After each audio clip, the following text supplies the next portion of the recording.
समचरण सरोज सान्द्र नीलानुदावं जगन्निहितपाणि मण्डनं मण्डनानां तरुणतुलसीमाला कन्दरं कञ्जनेत्रं सदयधवलहासं विठ्ठलं चिन्तयामि।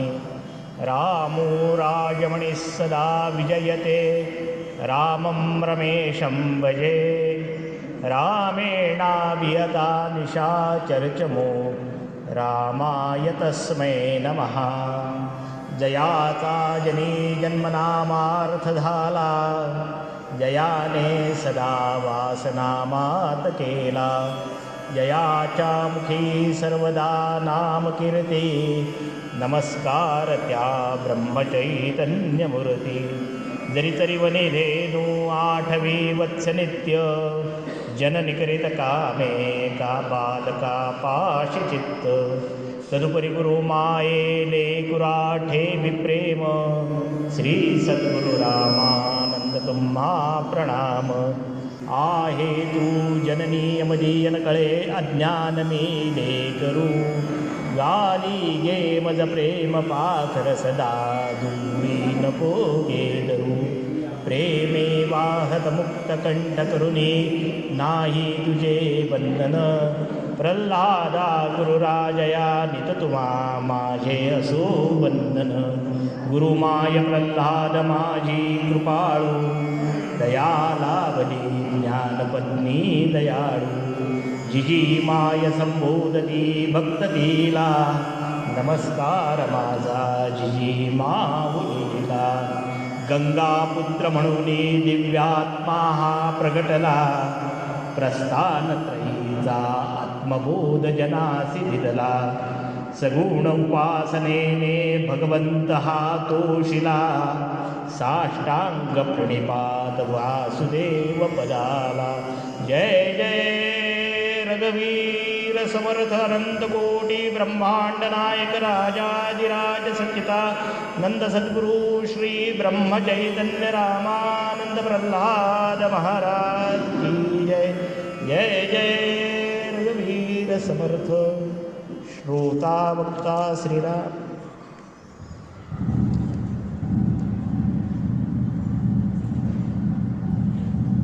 आजी पूर्वपुण्यकाळ पुन्हा नाही अशी वेळ। आज आपल्या परमपूजनीय प्रल्हाद महाराजांचे थोरले बंधू वासुदेव महाराज त्यांना बाबाजी असं म्हटलं जात होतं।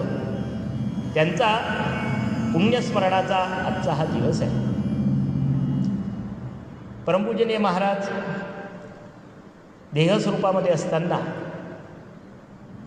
बाबांची पुण्यतिथी नित्यनियमाने करत होते आणि त्यांचं पुण्यस्मरण नेहमी केलं जायचं।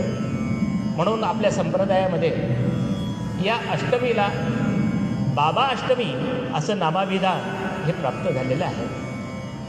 बाबांवर परमपूजनीय महाराजांचा अतिशय जीव होता आणि एक वडीलबंधू वडिलांसारखंच स्थान परमपूजनीय महाराजांच्या जीवनामध्ये बाबाजींचं होतं आणि त्या बाबाजींचं पुण्यस्मरण करण्याच्या दृष्टिकोनातून आपण या ठिकाणी जमलेलो आहोत। संस्थांच्या वतीने यावर्षीपासून बाबा अष्टमीला प्रवचनाची सेवा सुरू व्हावी अशी इच्छा होती आणि त्यातली पहिली प्रवचनाची सेवा ही मला भेटली हे मी माझं भाग्य समजतो आणि महाराजांच्या कृपेने बाबाजींचं चरित्र आपल्यासमोर मांडण्याचा प्रयत्न करतो। आपण महाराजांची आरती म्हणतो। महाराजांच्या आरतीमधलं एक चरण आहे। परंपरा ही संत जनांची तुझ्या पुरी आढळे। संत जनांची परंपरा ही काळे घराण्यामध्ये आहे। हे काळे घराणं साखर खेरड्याचं अतिशय परमपवित्र असं घराणं आहे, कारण साखर खेरड्याचीच महती तशी आहे। धन्य ती साखर खेरडा संतांची नगरी वसेजी भोगावती तीरी असं जे वर्णन साखर खेरड्याचं केलेलं आहे। या संतभूमीमधलं एक संतांचं कुळ असणारं घराणं म्हणजे काळे घराणं आहे आणि या काळे घराण्यामध्ये एक संतांची परंपरा नारायण शास्त्री असतील, महिपत शास्त्री असतील, गोविंद शास्त्री असतील, अशी संतांची परंपरा ही निर्माण झालेली होती आणि त्या परंपरेमधलंच एक महत्त्वाचं दिव्य स्थान म्हणजे बाबाजींचं स्थान आहे. आरती करणाऱ्या रचनाकारांनी बाबाजींचं जीवनसुद्धा जवळून पाहिलं, महाराजांचं जीवनसुद्धा जवळून पाहिलं आणि तो प्रत्यक्ष अनुभव घेतला आणि त्या अनुभवाचे बोलच हे आरतीमध्ये प्रगटले आहे. आणि म्हणून म्हणतात, परंपरा ही संत जनांची तुझ्या कुळी आढळे. असं संतत्वाचं जीवन जगणारे वासुदेव बाबा कसे होते, तो भाग, तो चरित्राचा भाग आज त्यांच्या पुण्यस्मरणाच्या दिवशी आपल्याला त्यांचं स्मरण करायचं आहे आणि त्यांच्या जीवनामधून आपल्याला आपल्या अध्यात्म जीवनाची दिशा कशी आपल्याला समोर नेता येईल हा भाग, याचं चिंतन आपण आजच्या या निमित्ताने करणार आहोत. आपल्याला माहीत आहे, महाराजांचे वडील जे आहे मुकुंद अण्णा आणि गंगाबाई हे एक सत्शील कुटुंब साखरखेड्याचं. या सत्शील कुटुंबामध्ये आलेली ही गंगामाय ही मूळची वेणीची वामनशास्त्री किंबोने यांच्या घराण्यातली. आपण महाराजांचं चरित्र पाहत असताना त्या चरित्रामध्ये पाहतोय की आळंदीचे नरसिंह सरस्वती जे महाराज जे आहेत त्यांनी पहिल्यांदाच कृपाआशीर्वाद हा गंगा माऊलीला दिला होता की तुझ्या पोटी संत जन्माला येतील. आणि ते संत खऱ्या अर्थाने या ठिकाणी जन्माला आले. गंगाबाईच्या पोटी 4 जण जन्माला आले. जणू काही हे 4 वेदच होते. आणि या 4 वेदामधला पहिला वेद आणि पहिला सत्पुरुष जर कोण असेल तर तो वासुदेव बाबा आहे. वासुदेव बाबा यांचा जन्म 1885मध्ये वेणीग्रामी झाला. आणि बाबांचं जीवनचरित्र जे आहे त्या बाबाच्या जीवनचरित्रावर जो प्रभाव पडला तो मातुल घराण्याचा आणि पितृ घराण्याचा, दोन्ही घराण्याचा प्रभाव पडलेला आहे. मातुल घराणं जे आहे ते वेणीचं वामनशास्त्री किंबोनेंचं घराणं. या घराण्यामध्ये विठ्ठलाची परंपरा, विठ्ठलाची उपासना, वारकरी संप्रदायाची उपासना आणि मुकुंद अण्णांकडे रामदासी संप्रदायाची रामाची उपासना म्हणजे रामोपासना आणि विठ्ठल उपासना, या दोन्ही उपासनेचे संस्कार लहानपणापासूनच वासुदेव शास्त्रींवर झालेले होते. वारकरी संप्रदाय आणि समर्थ संप्रदाय ही महाराष्ट्रातले 2 मोठे संप्रदाय आणि त्या 2 मोठ्या संप्रदायाचं एकत्रीकरण असेल तर ते या घरामध्ये आम्हाला दिसून येते. कारण मातुल घराण्यामधून आलेला वारकरी संप्रदायाचा संस्कार आणि पितृ घराण्यामधला रामोपासनेचा संस्कार, या दोन्हीचं मिलन जर असेल ते दोन्हीचं मिलन या घराण्यामध्ये आम्हाला दिसून येते. म्हणून तो दोन्ही उपासना करत लहानपणी 1885मध्ये वेणी या गावामध्ये वासुदेव बाबांचा जन्म झाला. आणि वासुदेव बाबांचं जीवनचरित्र पाहत असताना, त्यांच्या जीवनचरित्राचे वेगवेगळे प्रसंग पाहत असताना मला या प्रवचनाच्या निमित्ताने समर्थांचा एक अभंग आठवतो की तो समर्थांचा अभंग आहे, जाणावा तो ज्ञानी पूर्ण समाधानी, निसंदेह मनी सर्व काळ, आवडीने करी कर्म उपासना, सर्व काळ ध्याना रूढ मन, पदार्थ हानी होता नसे ज्या काही, जयाची करणी बोली ऐसे, दास म्हणे तो धन्य, सर्वांना जो मान्य, जयाचा अनन्य समुदाय. समर्थांनी अनेक स्फुट असे अभंग लिहिले आणि त्या स्फुट अभंगामध्ये सज्जनाची लक्षणं सांगितली, संतांची लक्षणं सांगितली आणि संत कसा असावा, सज्जन कसा असावा, दिव्यात्मा कसा असावा याचं वर्णन अनेक अशा स्फुट अभंगामधून केलेलं आहे. समर्थांचा दासबोध असेल, समर्थांचे मनाचे श्लोक असतील, समर्थांचे करुणाष्टक असतील, हेच जर सगळे भाग आहेतच, परंतु अनेक अशा प्रकारचे स्फुट असे अभंग समर्थांनी लिहिलेले आहे आणि त्या स्फुट अशा अभंगामधून समर्थांनी संतांची, सज्जनांची लक्षणं सांगितलेली आहे. बाबाजींचं जीवनचरित्र पाहिल्यानंतर माझ्या डोळ्यासमोर हा समर्थांचा अभंगच आला. कारण या समर्थाच्या अभंगामध्ये समर्थांनी म्हटलं आहे, पूर्ण ज्ञानी, पूर्ण समाधानी जो मनुष्य कोण समजावा. जर जो मनुष्य मनाने पूर्ण समाधानी आहे, ज्ञानाने युक्त आहे, कर्माने युक्त आहे आणि ज्ञान आणि कर्म साधना करून ज्याचं मन हे निसंदेह स्थितीमध्ये पोहोचलेलं आहे, तोच खऱ्या अर्थाने हा समाधानी राहू शकतो. आणि अशा प्रकारची अवस्था ही जी सिद्ध अवस्था असते, ही सिद्ध अवस्था प्राप्त झाल्यानंतर तो जनामध्ये म्हणजे लोकांमध्ये सुद्धा प्रिय होतो आणि लोकप्रिय होऊन लोक त्याच्याकडे मार्गदर्शनासाठी, लोक त्याच्याकडे आपल्या जीवनातल्या समस्या ज्या आहेत त्या सोडवण्यासाठी सहजतेने येतात. आणि असा हा मनुष्य, असा हा संत, असा हा सज्जन सगळ्या लोकांच्या जीवनातल्या ज्या समस्या आहेत, अडचणी ज्या आहेत त्या अडचणी सोडवतो आणि तो जनमानसामध्ये सन्मान पदाला, सज्जन पदाला, संत पदाला प्राप्त होऊन जातो. वासुदेव बाबांचं या पंचक्रोशीतलं, या खेरड्यामधलं स्थान तेच होतं. असं म्हटलं जाते की बाबा म्हणजे या सातारा खेरड्याचे अनभिषिक्त सम्राट होते. कारण एक निसंदेह अशी स्थिती, एक ज्ञानसंपन्न असा पुरुष, एक कर्मसंपन्न असा पुरुष, एक वेदोक्त जीवन जगणारा असा पुरुष, आणि असं असताना सुद्धा कोणाच्याही मनाबद्दल कुठल्याही प्रकारची किलमिष वृत्ती न ठेवता, कुठल्याही प्रकारचा दुराग्रह न ठेवता, जे धर्मानुसार अनुसरत असेल, जे धर्मानुसार असेल त्याच्यानुसार आपलं मत व्यक्त करणारा एक निसंदेह मनाचा, समाधानी मनाचा, व्यक्तिमत्वाचा धनी म्हणजे आमचे बाबाजी होते. म्हणून बाबाजी हे या पंचक्रोशीमधले अनभिषिक्त सम्राट होते. कुठलाही शास्त्र निर्णय असेल, कुठलाही धर्माबाबतचा निर्णय असेल तर प्रत्यक्ष निर्णय सिंधू म्हणा किंवा धर्मसिंधू म्हणा म्हणून बाबाजींकडे पाहिलं जायचं. कुठल्याही धार्मिक बाबतीतल्या गोष्टी असतील त्याचं निराकरण करायचं असेल तर ते निराकरण होण्याचं एकमेव ठिकाण म्हणजे बाबाजी होते. एवढा अधिकार बाबाजींनी संपन्न केलेला होता. म्हणून कुठल्याही प्रकारची, कुठल्याही माणसांना त्यांच्यापर्यंत जायची कुठली अडचण व्हायची नाही. म्हणून ते अनभिषिक्त अशा प्रकारचे या पंचक्रोशीतले सम्राट. आणि बाबाजींचं चरित्र जे सांगितलं, जशी करणी, जशा प्रकारचं कर्म आहे तशाच प्रकारचं बोलणं आहे. बोले तैसा चाले, त्याची वंदावी पावले.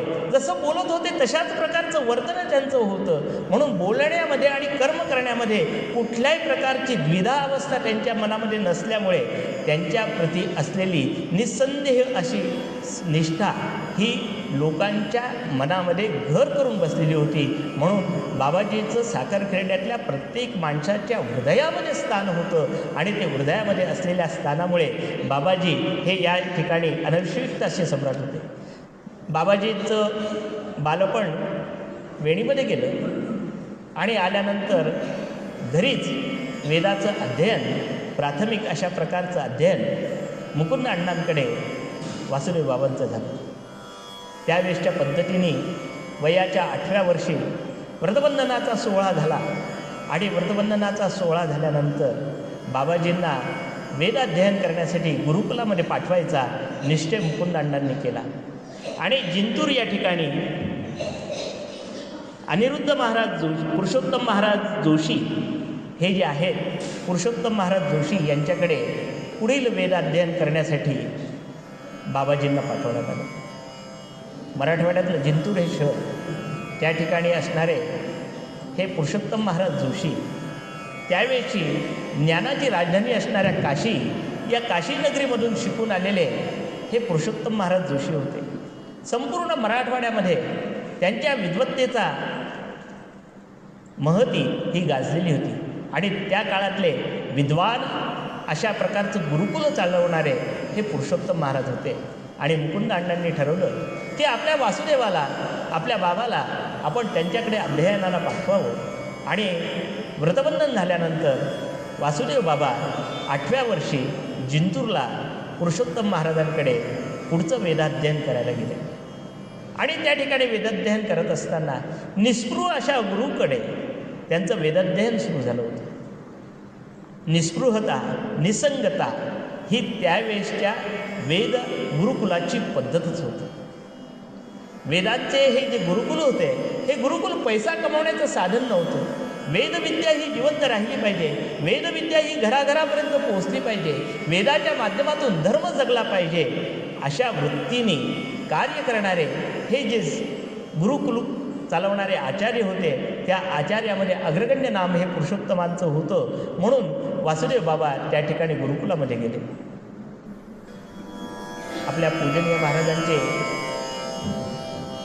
जे ज्ञानगुरू आहेत ज्यांना वेद शिकवले असे सकाजी शास्त्री शुक्ल हे वासुदेव बाबांचे सहअध्यायी होते आणि दोघेही पुरुषोत्तम महाराजांकडे वेदाध्ययन करायला गेले. आणि ते वेदाध्ययन करत असताना एकपाठी असणारे आमचे बाबाजी यांनी त्या ठिकाणी संपूर्ण वेदाचा अभ्यास केला. त्यावेळेसच्या प्रचलित पद्धतीपणे प्रस्थानत्रयीचा अभ्यास हा वासुदेव बाबांनी केला आणि त्यानंतर अलंकारशास्त्राचा अभ्यास त्या ठिकाणी केला. ज्यांना या भौतिक जगामधून आध्यात्मिक जगताकडे जात आपली पारलौकिक अशा प्रकारची प्राप्ती करून घ्यायची आहे, अशा सगळ्या कुळांमध्ये हा प्रस्थानत्रयीचा अभ्यास त्यावेळेला अतिशय महत्त्वाचा समजला जात होता. प्रस्थानत्रयीमध्ये उल्लेख येत होता तो त्या 3 त्रयांचा. त्या प्रस्थानत्रयीमध्ये अभ्यास करायचा तर कशाचा करायचा? प्रस्थानत्रयीमध्ये अभ्यास करत असताना पहिला अभ्यास असतो उपनिषदाचा, दुसरा अभ्यास असतो गीतेचा आणि तिसरा अभ्यास असतो ब्रह्मसूत्राचा. या 3 गोष्टींचा अभ्यास ज्याचा पूर्ण झाला त्याला प्रस्थानत्रयीचा अभ्यास पूर्ण झाला असं म्हटलं जाते. आमच्या या वैदिक संकल्पनेमध्ये जे शब्द आहेत त्या शब्दांचे जर अर्थ आम्ही समजून घेतले तर आम्हाला जीवनाची दिशाही कळू शकते. प्रस्थानत्रयी, प्रस्थान म्हणजे प्रारंभ करणे. आम्हाला या अभ्यासातून प्रारंभ करायचा, तो कशाचा प्रारंभ करायचा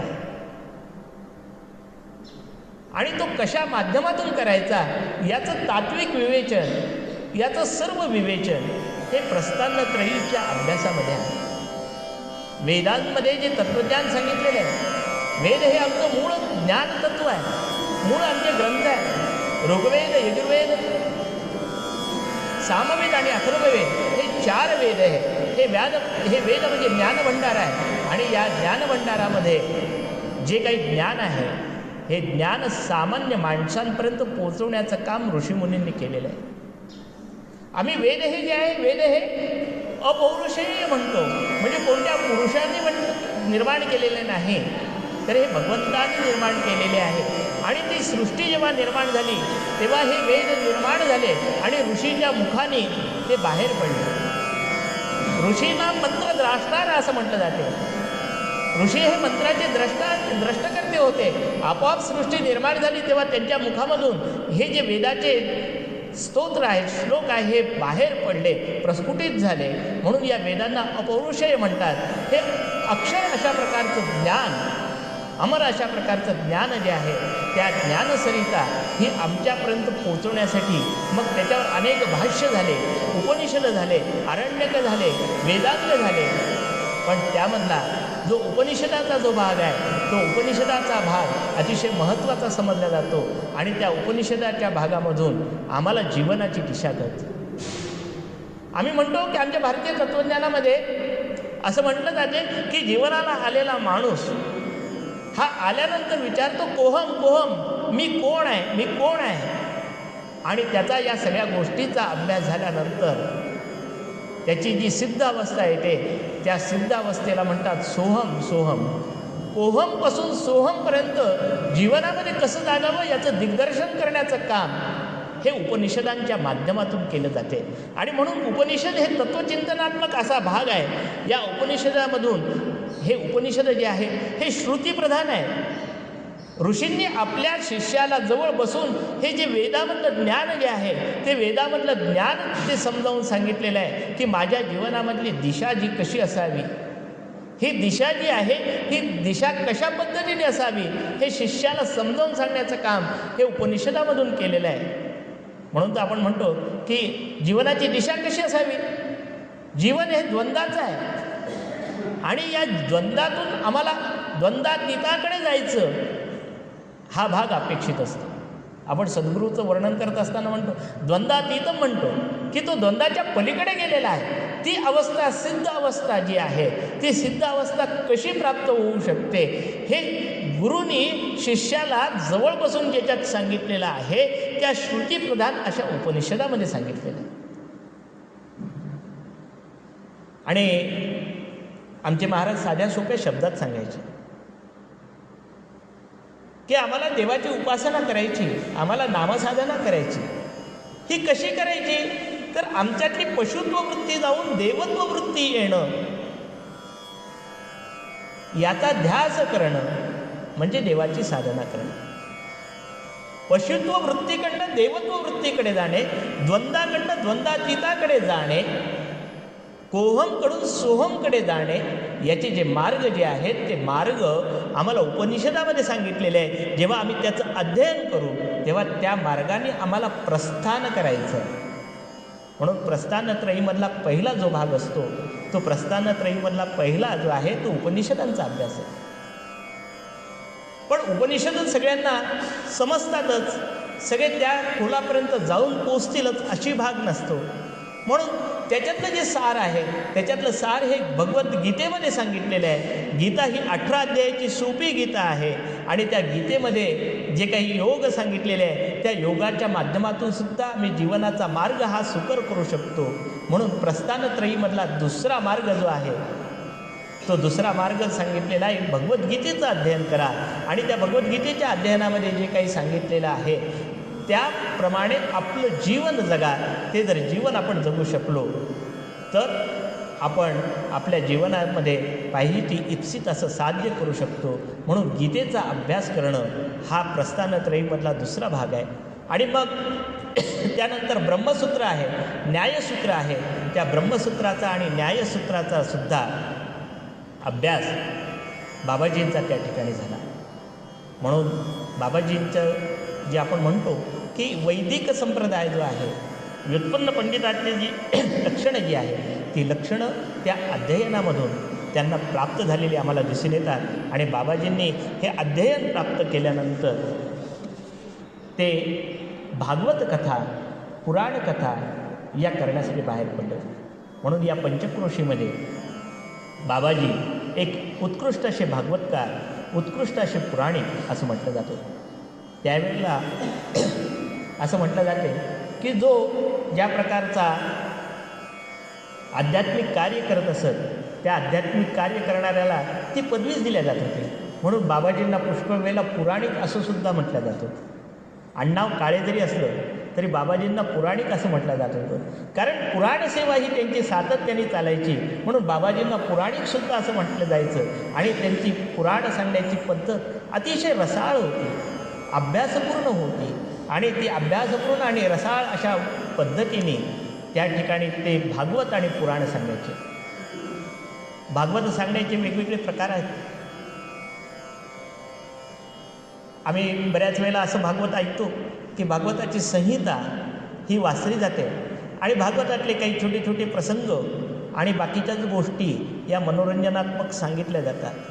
पण भागवताचा जो प्रकार आहे, ज्ञानरूपी भागवत जे आहे, ज्ञानचिंतनाचं जे भागवत आहे ते भागवत बाबाजी नेहमी सांगायचे. म्हणून भागवत ज्ञानकथा यज्ञ असा हा म्हटला जातो. आणि तो भागवत ज्ञानकथा यज्ञ हा सर्वांसाठी त्या प्रकारचं जे ज्ञान आहे, जीवनाचं आत्मज्ञान जे आहे ते आत्मज्ञान देणारा हा प्रसंग अनेक वेळेला भागवताच्या रूपाने या विदर्भामध्ये वासुदेव बाबांनी केलेला मला दिसून येतो. म्हणून सुंदर अशा प्रकारचं भागवत सांगणं आणि ते भागवत सांगत असताना स्वतःचं चिंतन करणं, स्वतःचं मनन करणं हे वासुदेव बाबांचं सातत्याने चालू राहायचं. असं म्हणतात, जो खऱ्या अर्थाने एखादा ग्रंथ वाचत असेल, त्या ग्रंथामध्ये काय लिहिलं आहे याचं विचार, याचं चिंतन मनाशी करतो, तेव्हा तो त्या पद्धतीने होतो आणि त्याला शुद्ध अशा ब्रह्मज्ञानाची प्राप्ती असे होते. म्हणून बाबांचं जीवन पाहत असताना बाबांना हे शुद्ध अशा प्रकारचं ब्रह्मज्ञान प्राप्त झालं.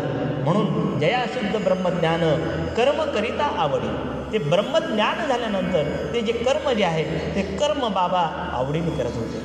कारण या वेदामध्ये यजुर्वेद जो आहे त्या यजुर्वेदामध्ये यज्ञ हा प्रकार सांगितलेला आहे. यज्ञ हा भगवंताला अतिशय प्रिय असा मानला जात होता आणि अग्नी हा भगवंताचं मुख आहे असं म्हटलं जाते. त्यामध्ये आपण जे समर्पण करतो ते समर्पण केलेलं भगवंताला मिळते. म्हणून यज्ञविधी हा जो आहे हा भगवंत आराधनेचा उत्तम असा मार्ग असा संबोधला जात होता. आणि बाबाजींना तो यज्ञ हा जो प्रकार आहे, 4 वेदांचा स्वाहाकार असेल किंवा वेगवेगळ्या संहितेचा स्वाहाकार असेल, याच्यामध्ये बाबाजींना अतिशय रुची होती. बाबाजींचे मावशे आबाजी कस्तुरे, आपण यज्ञेश्वर काकांचं नाव ऐकतो. यज्ञेश्वर काकांचे वडील हे आबाजी शास्त्री कस्तुरे, हे बाबाजींचे मावशे मुकुंद अण्णांचे साडू. त्यावेळेला अशी ख्याती होती, ज्या वेळेला आबा आणि बाबा एकत्र येईल त्यावेळेला यज्ञ हा झालाच पाहिजे. आणि जेव्हा यज्ञ करायचा असतो, श्रद्धेने करायचा असतो, तेव्हा तो यज्ञ श्रद्धेने करायचा. जेव्हा मंत्रांचा जागर होणं आणि देवतांचं पूजन होणं हे त्यातलं महत्त्वाचं असते. त्याचं डेकोरेशन किती तुम्ही केलं, काय केलं, याला महत्त्व नाही. कारण मंत्राच्या माध्यमातून परमेश्वराची जी प्राणशक्ती जी आहे, अध्यात्मशक्ती जी आहे, ती अध्यात्मशक्ती जागृत होते. हा मूळ भाव त्यामधला आहे. आणि तो परमेश्वराचं तेज जागृत करणं, अध्यात्माच्या माध्यमातून, या मंत्राच्या माध्यमातून जागृत करणं, हा त्यातला मूळ भाव होता, समर्पणाचा भाव होता. म्हणून आबा आणि बाबा जेव्हा एकत्र यायचे त्या ठिकाणी तो यज्ञ व्हायचा, संहितेचा स्वाहाकार व्हायचा. आणि यज्ञ आणि संहितेचा स्वाहाकार होऊन ते यज्ञ अतिशय मोठ्या प्रमाणामध्ये चालायचे. म्हणून बाबाजींच्या या जीवनचरित्रामध्ये पाहत असताना अनेक असे प्रसंग आहेत की ज्या वेळेला मुकुंद अण्णा यांचा स्मार्त अग्निहोत्र होतं, परंतु मुकुंद अण्णांचे 2 साडू माधव आबा कस्तुरे आणि लोणारचे रामचंद्र काळे यांनी मुकुंद अण्णांना आग्रह केला की आता तुम्ही श्रोत अग्निहोत्र हे घ्या आणि त्या अग्निनारायणाची सेवा करा. तो विषय मात्र जास्त खर्चिक होता. तो कसा करावा या प्रकारची विवंचना मुकुंद अण्णांना होती. कारण कुठल्याही प्रकारचं कोणालाही लुबाडणं नाही, कुठल्याही प्रकारचं कोणाला खोटं सांगून पैसा वसूल करणं हा भाग या काळे कुटुंबामध्ये कधीही नव्हता. मुकुंद अण्णांच्या जीवनामध्ये तर मुळीच नव्हता. निस्पृहता आणि जे आहे ते दान करून टाकण्याची वृत्ती होती. त्याच्यामुळे जवळचं संचित असं काहीच नाही. मग अशा वेळेला हे श्रोत अग्निहोत्र आपल्याला परवडेल कसं, अशा प्रकारची विवंचना मुकुंद अण्णांच्या मनामध्ये होती. पण दोन्ही साडूंचा आग्रह होता की आपण या पद्धतीचं अग्निहोत्र घ्यावं. आणि मुकुंद अण्णांची इच्छा होती. ती इच्छा जेव्हा बाबाजींना समजत होती तेव्हा बाबाजींनी परभणी उमरखेड या ठिकाणी त्यांनी रसाळ अशा पद्धतीने प्रवचनं केली. आणि ती प्रवचनं केल्यानंतर त्यांना त्या ठिकाणी भरपूर अशा प्रकारचा पैसा हा मिळाला. पहा, जो परमेश्वरासाठी खऱ्या अर्थाने भक्ती करतो, परमेश्वर त्याच्यासाठी धावून जातो. आणि बाबाजींना त्या ठिकाणी भरपूर अशी दक्षिणा त्या ठिकाणी भेटली. आणि ती दक्षिणा भेटल्यानंतर मुकुंद अण्णांचं जे स्वप्न होतं, स्मार्त अग्निहोत्राचं रूपांतर श्रोत अग्निहोत्रामध्ये करायचं, ते स्वप्न पूर्ण झालं. आणि त्यांचं घर, ती यज्ञशाळा, त्या यज्ञशाळेमध्ये श्रोत अग्निहोत्र, अग्निनारायणाची सेवा ही सुरू झाली. वडिलांची इच्छा, वडिलांची आकांक्षा ही पूर्ण करणं हे कुठल्याही मुलाचं कर्तव्य असते. आणि ते कर्तव्य करत असताना मी कुठल्या तरी प्रकारचा उपकार करतो आहे, कुठल्या तरी प्रकारचं मी वेगळं काम करतो आहे, हे न दाखवता अतिशय शालीनतेने, अतिशय योग्य पद्धतीने करण्याचा हा बाबाजींचा स्वभाव होता. आणि आपल्या रसाळ वाणीने त्या भागवत कथेच्या माध्यमातून त्यांनी त्यांचं ते स्वप्न पूर्ण केलेलं होतं. बाबाजींच्या आणि परमपूजनीय महाराजांच्या जीवनामध्ये आपल्याला माहीत आहे की आपल्या सत्पुरुषाचा एक प्रवेश झाला, तो म्हणजे आपल्या पूजनीय रामानंद महाराजांचा. रामानंद महाराज पूजनीय महाराजांच्या घरी आले. बाबाजी आणि महाराजांचे संबंध हे अतिशय स्नेहाचे, अतिशय दृढ होते. ज्या प्रकारची माणसाची स्वभाव, ज्या प्रकारचा माणसाचा अभ्यास, ज्या प्रकारचा माणसाचा ध्यास असतो, त्यांची मैत्री किंवा त्यांचे स्नेह हा लवकर वृद्धिंगत होतो. पूजनीय रामानंद महाराजांचा भगवत भक्तीकडे जाणारा जो प्रवास आहे आणि त्या भगवत भक्ताला घेऊन जाणारा जो प्रवास आहे, त्यामधली मधली कडी जी असेल ती मधली कडी म्हणजे बाबाजींची होती. बाबाजींचं अध्ययन, वेदाचं अध्ययन, नामस्मरण हे अतिशय उच्च कोटीचं होतं. असं म्हटलं जाते, वेदेषु यज्ञेषु तपेषु जो दानेषु यत्पुण्यम प्रतिष्ठितम. ज्याचं वेदाचं अध्ययन झालेलं आहे, जो यज्ञकर्म करतो आहे, जो तप करतो आहे, जो साधना करतो आहे, जो दानही करतो आहे, असा पुण्यात्मा जो असतो तो संतांना लवकर आवडतो आणि संतसुद्धा त्याच्याकडे आकर्षित होतात. रामानंद महाराजसुद्धा वासुदेव बाबांकडे आकर्षित व्हायचे आणि वासुदेव बाबा यांच्या घरी रामानंद महाराज आल्यानंतर त्यांच्यावर शास्त्रचर्चा चालायच्या, वेदांच्या चर्चा चालायच्या. त्यांच्यामध्ये तपश्चर्या कशी करावी, तपाचरण कसं करावं, अनुष्ठान कसं करावं याची शास्त्रचर्चा चालायची. आणि ही सगळी शास्त्रचर्चा झाल्यानंतर संध्याकाळच्या वेळेला नामस्मरण आणि उपासनाही चालायची. आणि दोघंही हे त्याच पद्धतीचे जे असणारे विद्वान जे होते, त्या विद्वानांमध्ये जी चर्चा घडत होती ती चर्चा ऐकण्यासाठी साखरखेर्डा गावातले अनेक अशा प्रकारचे त्यावेळेसचे विद्वान लोक यायचे आणि तो ज्ञानाचा आदानप्रदानाचा अनुगम सोहळा हा ते या ठिकाणी पाहायचे. म्हणून बाबाजी यांच्याविषयी विशेष अशा प्रकारचा आदर, विशेष अशा प्रकारचं कौतुक, कारण ते थोडेफार समवयस्क अशा पद्धतीचे होते आणि त्या समवयस्क असणारे बाबाजी आणि रामानंद महाराजांची या अध्यात्माच्या क्षेत्रातली मैत्री ही प्रामुख्याने जुळलेली आम्हाला दिसून येते. आणि हे करत असताना बाबाजीवर महाराजांचं अतीव प्रेम होतं आणि म्हणून बाबाजीकडे रामानंद महाराजांनी प्रल्हाद महाराजांना मागून घेतलं आणि प्रल्हाद महाराजांना बाबाजींनी प्रल्हाद महाराजांना रामानंद महाराजांच्या चरणी समर्पित केलेलं आम्हाला दिसत होते. म्हणून या दोनमधली जी कडी आहे, मुकुंद अण्णा असतील, गंगामाई असतील किंवा वासुदेव बाबा असतील, यांना जोडून ठेवण्याचं काम वासुदेव बाबांनी केलेलं आम्हाला दिसून येते. ज्यावेळेला रामानंद महाराज साखरखेड्याला येत तेव्हा संप्रदाय कोणता, त्या संप्रदायाच्या माध्यमातून उपासना कशी करावी याच्या सगळ्या चर्चा व्हायच्या.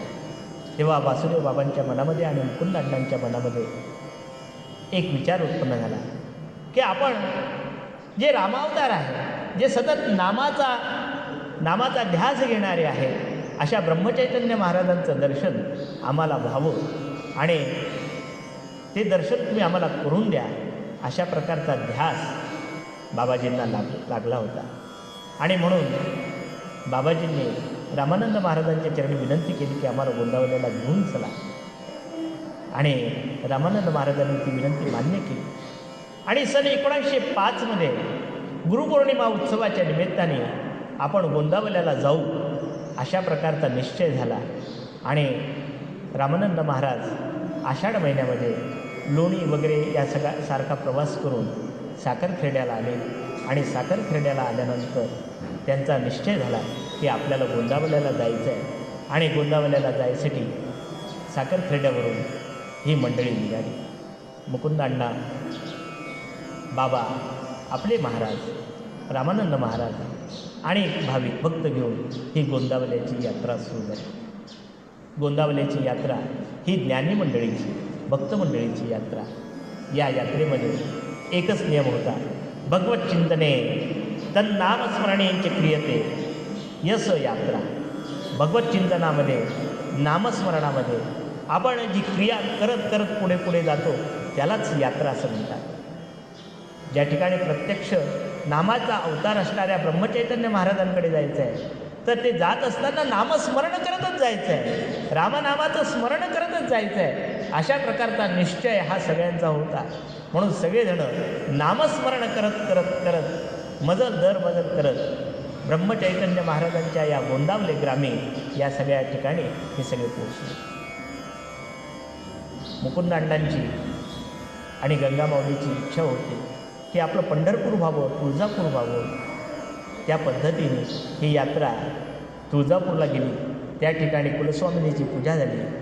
एकादशीच्या दिवशी पंढरपूरला गेली, विठ्ठलाचं दर्शन झालं आणि गुरुपौर्णिमेच्या दिवशी ही सगळी मंडळी गोंदावल्याला पोचली. महाराजांनी, रामानंद महाराजांनी या खेरड्याच्या मंडळीचा सगळा परिचय गोंदावलेकर महाराजांना, ब्रह्मचैतन्य महाराजांना करून दिला. गोंदावलेकर महाराजांचा, ब्रह्मचैतन्य महाराजांचा हा गुरुपौर्णिमा उत्सव, त्यावेळेला ही सगळी खेरड्याची मंडळी, आपल्याला तो प्रसंग माहीत आहे की महाराजांनी लहानगी अशा प्रल्हादाला आपल्याजवळ बोलावलं, मांडीवर बसवलं, अवग्रहण केलं. त्यावेळेला रामानंद महाराजांनी बाकीच्यांचाही परिचय करून दिला की हे मुकुंद अण्णा खेरड्याचे आहे, विदर्भ प्रांतामध्ये वेदांचा यांचा अभ्यास आहे, गुरुकुल आहे आणि त्यांचे हे मोठे चिरंजीव वासुदेव बाबा हे सुद्धा प्रकांड पंडित आहे. महाराजांशी त्या ठिकाणी ज्ञानचर्चा झाली.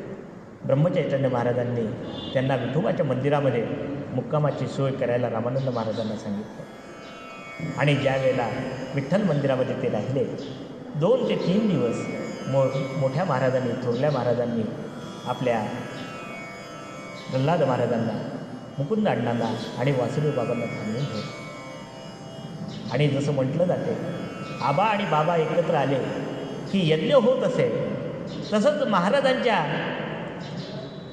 कृपाप्रसादामुळे त्या विठ्ठल मंदिरामध्ये सुद्धा यज्ञ झाला आणि 3ही दिवस त्या यज्ञामध्ये आपले थोरले महाराज, ब्रह्मचैतन्य महाराज ते यज्ञामध्ये बसून होते.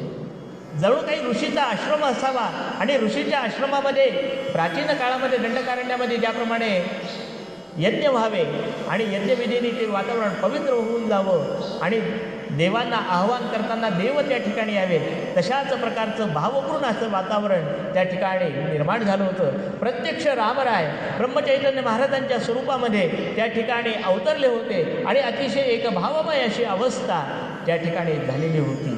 म्हणून तो यज्ञ पाहून महाराजांनी एक कृपा हस्त या दोघांच्याही मस्तकावर ठेवलेला होता आणि त्यांचं जीवनाचं सार्थक त्या ठिकाणी झालेलं आम्हाला दिसून येतं. महाराजांचा सत्संग, रामानंद महाराजांचा सत्संग कोणाला आवडणार नाही. गोंदावलेची यात्रा झाली.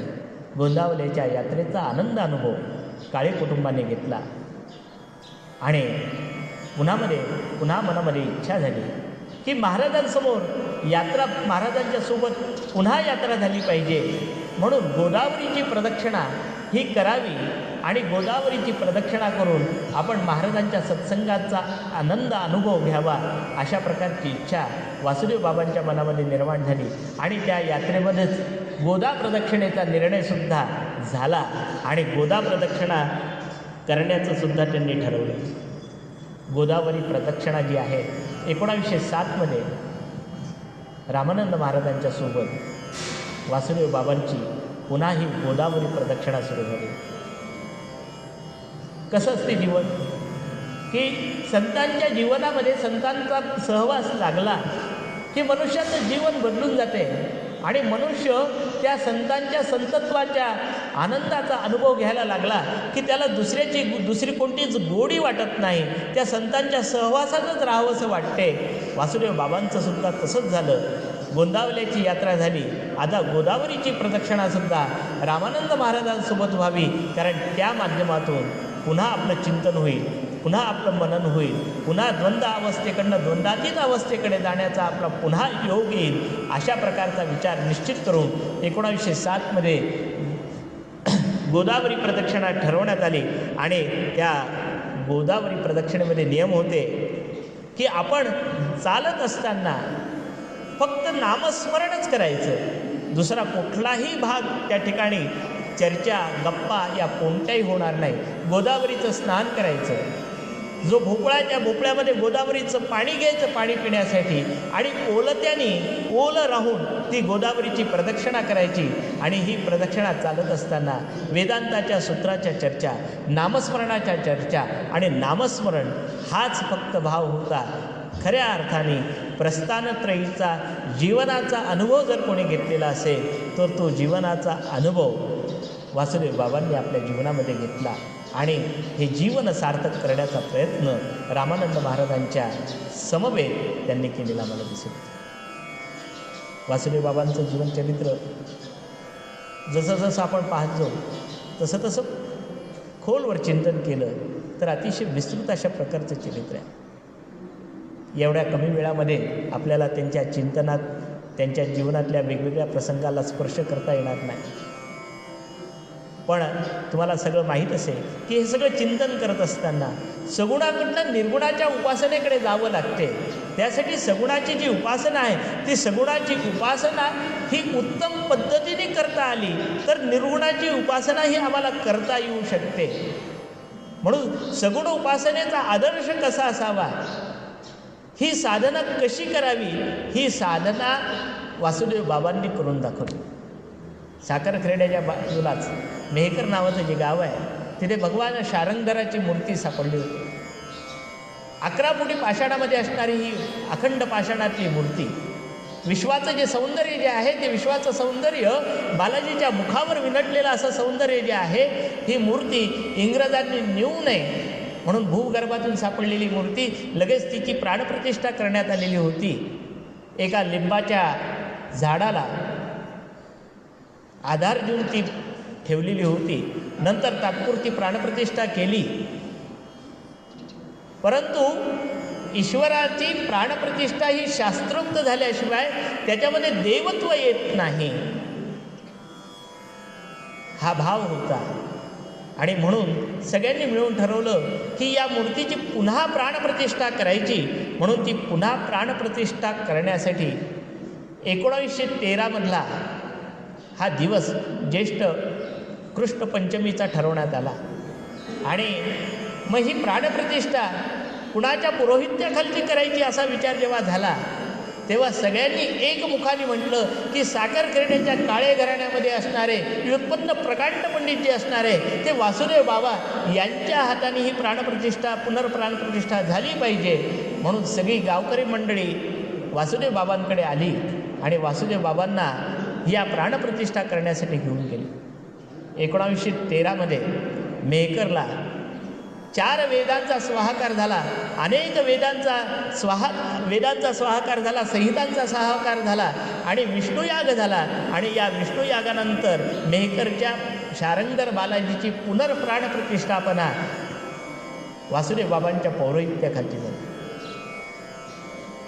तिथल्या मंडळींनी आग्रह केला की बाबा, पाषाणाला देवत्व यायचं असेल तर त्याचा भक्तसुद्धा तसाच असला पाहिजे. भगवंत आणि भक्तामध्ये कुठल्याही प्रकारचं अंतर येता कामा नये. भगवंत आणि भक्तामधलं द्वैत संपलं पाहिजे. ते द्वैत जर कोणी संपवू शकत असेल तर ते तुम्हीच संपवू शकता. सगुण उपासना कशी असावी, उपासना पद्धती कशी असावी, याच्यासाठी तुम्ही या ठिकाणी पूजेला राहावं. गावकऱ्यांचा आग्रह आणि भगवान शारंगधराची इच्छा हे पाहून वासुदेव बाबा त्या ठिकाणी 4 वर्ष भगवंताच्या सेवेमध्ये त्या ठिकाणी होते. आणि भगवंताची पूजा कशी करावी, भगवंताची उपासना कशी करावी याचे आदर्श असे वस्तुपाठ त्या ठिकाणी उपासना ही घालून दिली. आजही त्याच पद्धतीने त्या ठिकाणची उपासना चालते. ती उपासना दृढ करण्याचं काम वासुदेव बाबांनी त्या ठिकाणी केलं. भगवंत प्रत्यक्ष बोलण्याचाच राहिला आहे अशा प्रकारचे भाव त्यावेळेसच्या लोकांच्या तोंडून निघत होते. एवढं प्रत्यक्ष भगवंताला जिवंत अशा प्रकारचं साकारणं ही कसब, ही भक्ती वासुदेव बाबांची होती. असं म्हणतात की प्रत्येक उत्सव नागदिवाळीचा जेव्हा होता त्या नागदिवाळीच्या याच्यात 365 अशा पक्वान्नाचे नागदिवे त्यावेळेला वासुदेव बाबा सगळ्या भाविक भक्तांच्या मदतीने करत होते. आणि त्या उत्सवाचं एक उच्च अशा प्रकारचं स्वरूप त्या ठिकाणी प्राप्त करून दिलेलं आम्हाला दिसून येते. त्या भगवान शारंगधराची उपासना ही बाबांच्या हातून झाली. या सगुण उपासनेमधलं अजून एक उदाहरण सगळ्यांना माहीत आहे ते म्हणजे त्या सगुण उपासनेमध्ये असं म्हणतात, बाबांची कृष्णभक्ती जी होती त्या कृष्णभक्तीला कुठल्याही प्रकारची दुसरी तोड नव्हती. बाबांनी भगवान श्रीकृष्ण आणि राधा रुक्मिणीचा जो विवाह जो आहे तो विवाह सोहळा हा त्यावेळेला अतिशय असा प्रसिद्ध असा विवाह सोहळा होता. लोणारचे काळे घराणं, रामचंद्रपंत काळे आणि खेरड्याचं मुकुंद अण्णांचं घर, हे दोघं साडभाऊ यांच्यामध्ये त्या काळामध्ये हा विवाह सोहळा झाला होता. भगवान श्रीकृष्णाचा विवाह सोहळा झाला होता. साधारणतः 1915ची ही गोष्ट आहे. वधूपक्षाची जबाबदारी लोणारच्या काळेंकडे होती, तर वरपक्षाची जबाबदारी ही वासुदेव बाबांकडे होती. 1915मध्ये हा विवाह सोहळा जो झाला, हा विवाह सोहळा किती दिवसाचा असावा? आपल्याकडे आता वन डे मॅरेजची पद्धत आहे, सकाळी यायचं संध्याकाळी चाललं जायचं. पण त्यावेळेला 1915मध्ये 16 दिवस हा विवाह सोहळा चालला. विचार करा, 16 दिवसाचा विवाह सोहळा आणि त्यामध्ये पंचक्रोशीमधले भाविक आणि तो भावभक्तीने साजरा केलेला विवाह सोहळा, याची तयारी आणि इतके दिवस लोकांना खिळवून ठेवण्याची तयारी, याचा जर विचार केला तर आजच्या या जमान्यामध्ये ते सगळं अद्भुत आणि अशक्य कोटीतलं वाटेल. साखरखेरड्यावरून 50 बैलगाड्यांची वरात ही लोणारला गेली होती. म्हणजे सरासरी एका बैलगाडीत 5 ते 6 जण जरी म्हटले तर 200-250 जणांचं वराड खेरड्यावरून लोणारला घेऊन जायचं. 16 दिवस त्यांचा सगळा पाहुणचार करायचा, लोणारच्या मंडळींनी त्यांचा पाहुणचार करायचा. हे झाले वरपक्षाकडचे. वधूपक्षाकडचे आणि आजूबाजूंचे हा भव्य विवाह सोहळा आहे, हे पाहून येणारे किती असतील याचा जर विचार केला असेल तर या आम्हाला आजच्या जमान्यामधल्या अशक्य अशा गोष्टी वाटतात. परंतु जिथे भगवंताची कृपा असते, जिथे सगुणाची उपासना कशी करायची हे दाखवायचं असते, त्या ठिकाणी भगवंत कृपेने या सगळ्या गोष्टी सहज शक्य होतात आणि त्या सगळ्या गोष्टी सहज शक्य झाल्या. अनेक वर्ष या विवाह सोहळ्याचं वर्णन अख्ख्या विदर्भामध्ये होतं की असा विवाह सोहळा न भूतो न भविष्यती झाला, याच्यापूर्वीही कधी झाला नाही आणि पुढे भविष्यातही कधी होणार नाही. असा हा विवाह सोहळा या ठिकाणी वासुदेव बाबांच्या जीवनामधला अतिशय एक महत्त्वाचं पर्व म्हणून ओळखला जातो.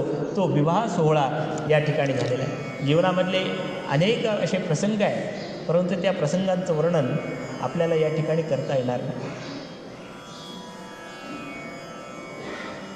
परंतु सिद्धपुरुष कसे असतात की सिद्धपुरुषाला आपलं जीवन कार्य किती आहे, कुठपर्यंत आहे याची पूर्वकल्पना असते. आता जशी कोरोनाची महामारी आली होती आणि त्या महामारीमध्ये प्रत्येकाला अशी भीती वाटत होती, आपण जगतो का वाचतो का राहतो का मरतो, अशी भीती वाटत होती. पण जो सिद्ध पुरुष असतो त्याला माहीत असते की हा जीवनफेरा जो आहे, हा जीवनफेरा कधीतरी संपणार आहे.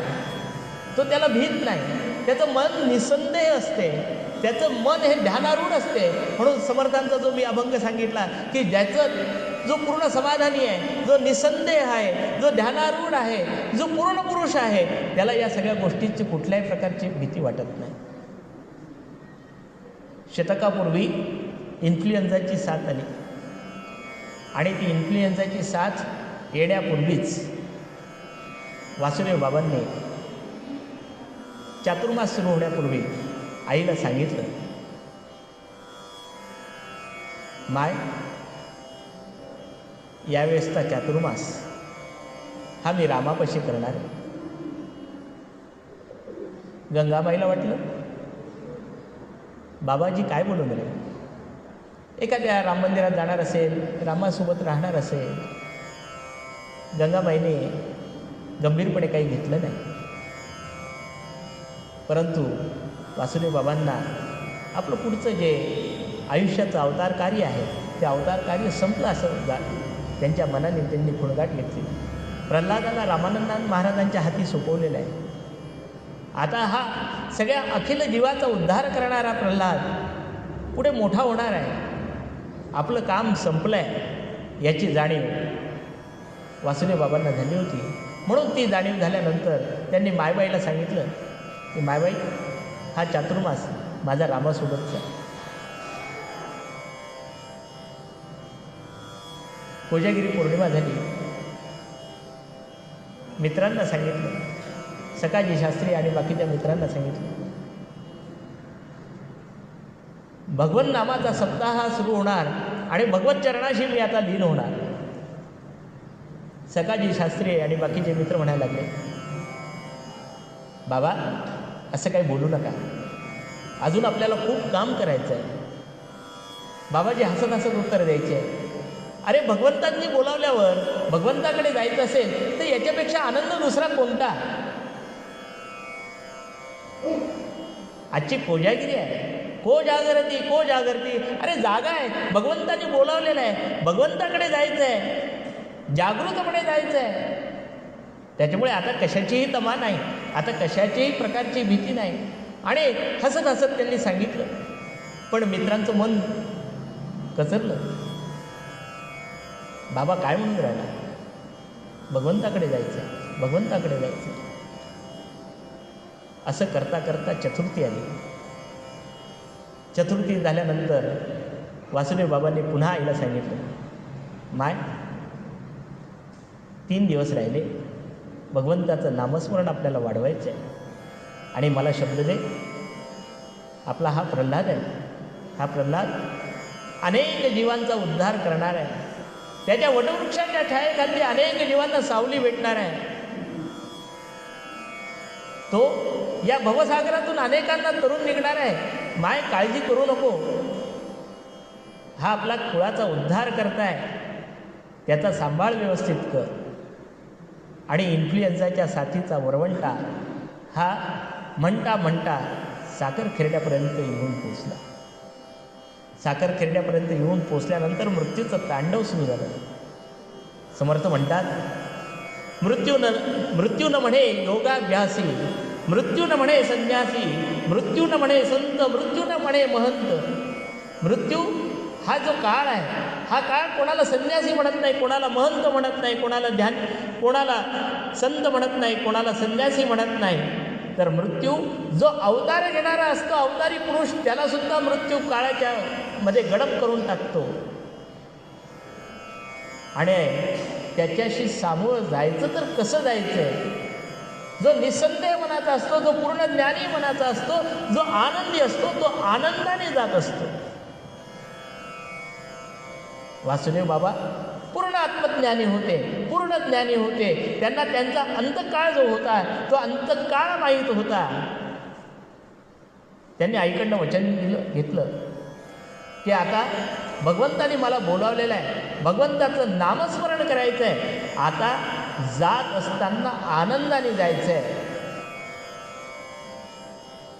अष्टमीचा दिवस होता. अष्टमीच्या दिवशी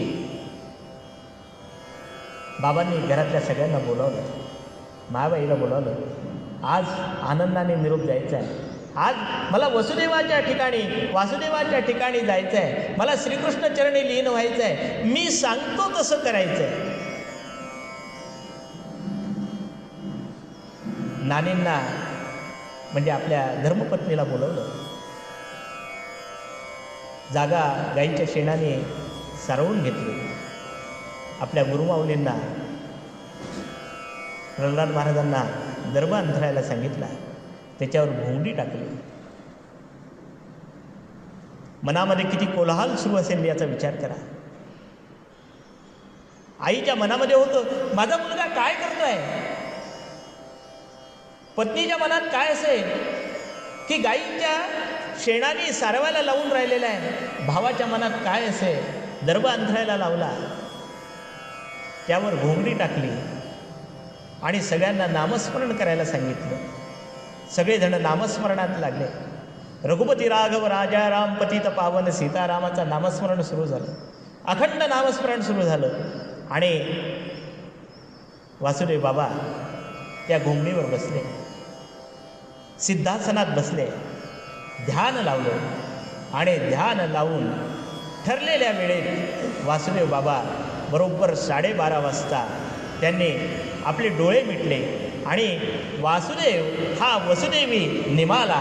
आपलं जीवन कार्य त्यांनी संपवलं आणि आपलं स्मरण जे आहे ते भगवंताच्या चरणी लावलं आणि वासुदेव बाबांनी आपली जीवन यात्रा ही संपवलेली आहे. अशा प्रकारचं ज्याला आपलं मरण केव्हा आहे हे माहीत आहे, आपण केव्हा जाणार आहोत हे माहीत आहे, हे माहीत असताना घरच्या मंडळींना आपल्यासाठी दरबासन टाकायला लावणं, घोंगडी टाकायला लावणं, तिथे सिद्धासनात बसणं आणि ते बसलं असताना सर्वांच्या समक्ष आपली अवतार कार्य संपवणं, याला दिव्यात्माच म्हणतात, याला संतच म्हणतात, यालाच महापुरुषच असं म्हणतात. एवढं मरण माहीत असणारा दिव्यात्मा हा या संत कुळामध्ये जन्मलेला होता. त्या वासुदेव बाबांच्या चरणी आपण सर्व नतमस्तक होऊया, कारण वासुदेव बाबांसारखं जीवनचरित्र हे जे आहे हे जीवनचरित्र आम्हाला त्यांच्या जीवनचरित्रामधून त्या सिद्ध पुरुषाच्या माध्यमातून आम्हाला त्यांचा कृपाशीर्वाद हा चैतन्य रूपामध्ये मिळाला आहे. कारण आजी पुण्यस्मरणाचा दिवस जो असतो त्या पुण्यस्मरणाच्या दिवशी त्यांचं हे चिंतन करणं आपल्याला अतिशय महत्त्वाचं असते. आपण वासुदेव बाबांचं स्मरण श्लोकांच्या माध्यमातून करू आणि त्यानंतर त्यांना आपण नामस्मरण करू आणि नंतर संपू. गंगापुत्र म्हणून दिव्यात्मा हा प्रकटला, प्रस्थानत्रयीचा आत्मबोध जनासी दिदला, सगुण उपासनेने भगवंत तोषविला, साष्टांग प्रणिपात वसुदेव पदाला, राधा कृष्ण अनुपम विवाह सोहळा जनासी दाविला, भागवत कथामृतरस सोहळा अनुभवला, अग्नी नारायण सदैव प्रसन्न तव कुळाला, साष्टांग प्रणिपात वासुदेव पदाला, शुद्ध भक्तीचा मार्ग आम्हासी दाविला, श्रीरामानंद हाती प्रल्हाद हा सोपविला, बाबाष्टमीला वासुदेव देवी निमाला, साष्टांग प्रणिपात वसुदेव पदाला. गोपाल कृष्ण भगवान की जय.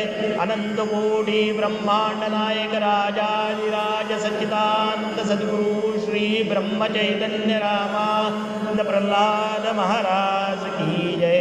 जय जय रघुवीर समर्थ.